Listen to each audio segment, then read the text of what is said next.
The U.S. used a powerful mystery weapon that brought Venezuelan soldiers to their knees, bleeding through the nose and vomiting blood, during the daring raid to capture dictator Nicolas Maduro, according to a witness account posted Saturday on X by the White House press secretary.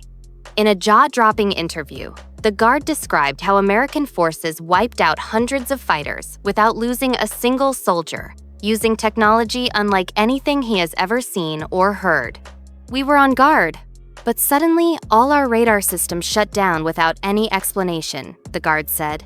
"The next thing we saw were drones, a lot of drones, flying over our positions.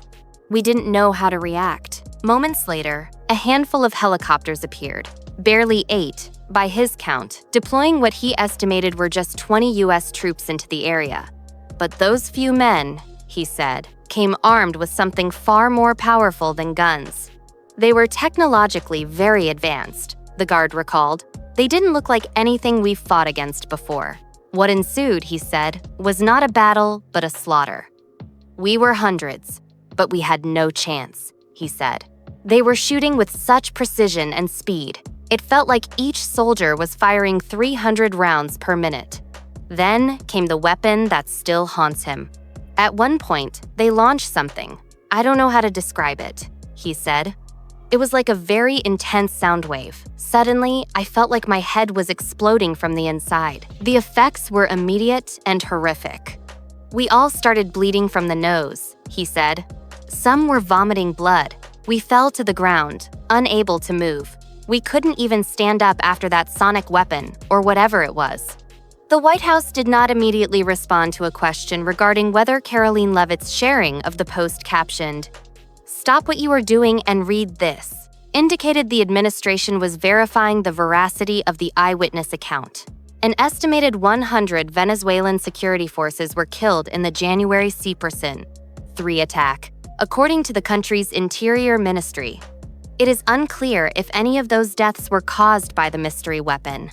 The outmatched defenders were helpless, as the small U.S. unit wiped them out, the Guard said. "Those 20 men, without a single casualty, killed hundreds of us," he claimed. "We had no way to compete with their technology, with their weapons. I swear, I've never seen anything like it."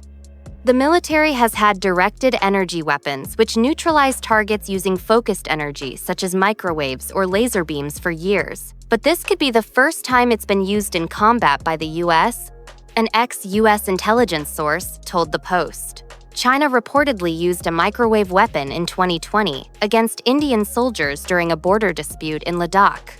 The source noted that those weapons have capability to produce at least some of the symptoms, including bleeding, inability to move or function, pain, and burning. "I can't say all of those symptoms, but yes, some," the source said. "And we've had versions for decades. I'm sending a warning to anyone who thinks they can fight the United States," he said. "They have no idea what they're capable of. After what I saw, I never want to be on the other side of that again. They're not to be messed with." The Guard said the raid has already sent shockwaves across Latin America, especially after President Trump recently warned that Mexico is now on the list.